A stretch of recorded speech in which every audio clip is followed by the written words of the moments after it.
Hello everyone, welcome to Succeed IAS. My name is Amit Dubey and let's start with the daily current affairs for geography optionals. And first article आपका है जेवार airport के ऊपर, but यहाँ पे जेवार airport पे हम लोग को फोकस नहीं करना है. हम लोग को फोकस करना है इसके इंपॉर्टेंस पे कि अगर कहीं पे एयरपोर्ट एस्टेब्लिश होता है या मेजर हाईवे एस्टेब्लिश होता है तो ये सब आपके ज्योग्राफी ऑप्शनल से कैसे रिलेटेड है. मैंने आपको बताया था कि जब भी एयरपोर्ट्स के बारे में बात करते हैं हम लोग तो ये हब एंड स्पोक मॉडल के जैसे आप इसको याद रखो, क्योंकि इनका डेवलपमेंट जो होता है वो मॉडल है hub and spoke model. For example मैंने आपको दिया था, सपोज ये आपका दिल्ली है, ये आपका लखनऊ है, फिर यहाँ पे आपका हो गया गोरखपुर एयरपोर्ट, ये हो गया कुशीनगर एयरपोर्ट और ये हो गया वाराणसी. तो जो मेजर टर्मिनल्स होते हैं एयरवेज के वो आगे के जो दूसरे छोटे सिटीज़ हैं उनका डेवलपमेंट करते हैं. एंड इन शॉर्ट ये पूरे पेरिफेरल एरिया का डेवलपमेंट करता है एक पर्टिकुलर मेजर नोड, इसीलिए हम लोग इसको बोलते हैं hub and spoke model. Plus जो ये दोनों फोकल पॉइंट्स है जैसे दिल्ली और लखनऊ, ये यहाँ पे एक्ट करता है as growth pole and growth centre. And इस तरीके से ये आपके ज्योग्राफी ऑप्शनल सिलेबस से इंपॉर्टेंट हो जाता है. ये देख सकते हैं आप अपने सिलेबस में, growth centre and growth poles, regional imbalances, regional development strategies, ये सारी चीज़ें आपके सिलेबस के पार्ट हैं रीजनल प्लानिंग एंड डेवलपमेंट वाले पार्ट में, बोथ पेपर 1 एंड 2 में. तो इसलिए ये टॉपिक इंपॉर्टेंट हो जाता है. एंड यहाँ पे इस आर्टिकल को लेने का यही रीजन था कि इसको आप एज एन एग्जाम्पल और एज अ केस स्टडी ले सकते हैं. अब ये जो एयरपोर्ट है इसके कुछ इंपॉर्टेंट फंक्शंस क्या है. पहला तो ये as a growth pole act करेगा. एंड उससे भी पहले मैप मार्किंग के लिए आपको ये जेवार एयरपोर्ट इंपॉर्टेंट हो जाता है. ये दिल्ली से साउथ ईस्ट डायरेक्शन में लोकेटेड है यहाँ पर, तो लोकेशन बहुत टफ नहीं है, ये तो इजी है आपके लिए. अब देख लेते हैं इसका यूटिलिटी क्या है इस एयरपोर्ट का. फर्स्ट, ये डीकंजेस्ट करेगा इंदिरा गांधी इंटरनेशनल एयरपोर्ट को, IGI एयरपोर्ट जो आपका दिल्ली का एयरपोर्ट है, क्योंकि अभी तक ये पूरे एरिया का लोड दिल्ली एयरपोर्ट पे आता था. अब वेस्टर्न उत्तर प्रदेश का लोड जेवार एयरपोर्ट पे आ जाएगा.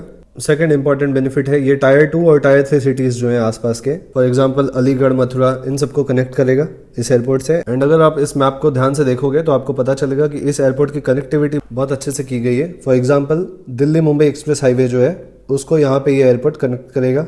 फिर यहाँ पे मेजर इंडस्ट्रियल कॉरिडोर है, उसके पास है ये एयरपोर्ट. फिर एक और बेनिफिट क्या है कि नोएडा आगरा यमुना एक्सप्रेसवे और ईस्टर्न पेरिफेरल एक्सप्रेसवे, ये दोनों से ये एयरपोर्ट कनेक्टेड होगा.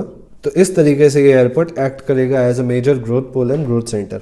एंड ऐसे इंफ्रास्ट्रक्चर डेवलपमेंट वाले क्वेश्चंस को आपको ज्योग्राफिकल कैसे बनाना है ये चीज हमने यहाँ पे देखा इस आर्टिकल में. तो कभी भी कोई इंफ्रास्ट्रक्चर डेवलपमेंट से रिलेटेड क्वेश्चन आता है तो आप इसको एज अ केस स्टडी और एज एन एग्जाम्पल लिख सकते हो.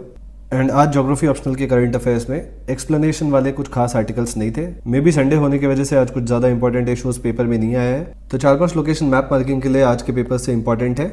एंड ये आपको पता है कि आपके ज्योग्राफी ऑप्शनल पेपर 2 में इनका इंपॉर्टेंस है मैप मार्किंग लोकेशंस का. जो पेपर 2 में क्वेश्चन नंबर 1 आता है जनरली फॉर 20 मार्क्स, जिसमें आपके 10 ज्योग्राफिकल लोकेशंस होते हैं जिनको आपको मैप पे मार्क करना है एंड उसके बारे में 30 वर्ड्स में आपको डिस्क्रिप्शन देना है. तो चलिए उन लोकेशंस को देख लेते हैं. फर्स्ट है आपका Jaitapur nuclear power plant which has been developed by French government. And ये है आपका लोकेशन जैतपुर का. इसको अपने नोट्स में अभी ऐड कर लो एंड 30 वर्ड्स में इसका डिस्क्रिप्शन आप लिख लो अपने नोट्स में, ताकि एग्जाम के टाइम रिवीजन के लिए हैंडी रहे आपके पास ये चीज़ें. एंड मुश्किल से 6-7 लोकेशंस और हैं न्यूक्लियर पावर प्लांट से रिलेटेड, जैसे आपका हो गया कुंदनकुलम, कल्पक्कम, ककरापारा, तारापुर, नरोरा, कायगा. इन सारे लोकेशंस को भी नोट्स में ऐड कर लो. इस डायग्राम का इन शॉर्ट स्क्रीनशॉट लेके रख लो अपने नोट्स में. नेक्स्ट लोकेशन है आपका गल्फ ऑफ कच्छ. यहाँ पे 2 कार्गो वेसल्स में कोलिजन हो गया है कल, बट लकीली कोई कैजुअलिटी एंड ऑयल स्पिल का इशू यहाँ पे नहीं हुआ है. तो गल्फ ऑफ कच्छ और गल्फ ऑफ खम्बट ये आपके इंपॉर्टेंट लोकेशंस वैसे भी हैं. बहुत लोग इन दोनों लोकेशंस में भी कंफ्यूज कर जाते हैं. इसको गल्फ ऑफ कच्छ लिख के आ जाते हैं एंड इसको गल्फ ऑफ खम्बट लिख के आ जाते हैं. तो इसको ध्यान दो एंड 30 वर्ड्स में इन दोनों लोकेशन का अपने नोट्स में डिस्क्रिप्शन लिख लो. एंड नेक्स्ट इंपॉर्टेंट लोकेशन है उत्तराखंड में जिम कॉर्बेट नेशनल पार्क. यहाँ पे आपका Jim Corbett national park located है एंड इसका डिस्क्रिप्शन लिख लो इन अराउंड 30 वर्ड्स. और बहुत सारे नेशनल पार्क्स इस साल न्यूज़ में रहे हैं. इनको मैंने ऑलमोस्ट मार्च से कवर किया है, मार्च 2021 से. अगर आप मेंस दे रहे हो 2021 में तो पुराने वीडियो से एक बार रेफर कर लो. सारे मैप मार्किंग ऑलमोस्ट वहाँ पे कवर हो चुके हैं. तो आज के लिए बस इतने ही आर्टिकल्स है. जिन लोगों को ये PDF रेफर करना है वो टेलीग्राम चैनल से इसको डाउनलोड कर सकते हैं. टेलीग्राम चैनल का नाम है succeed IAS official. And that's it for the day. Goodbye, take care.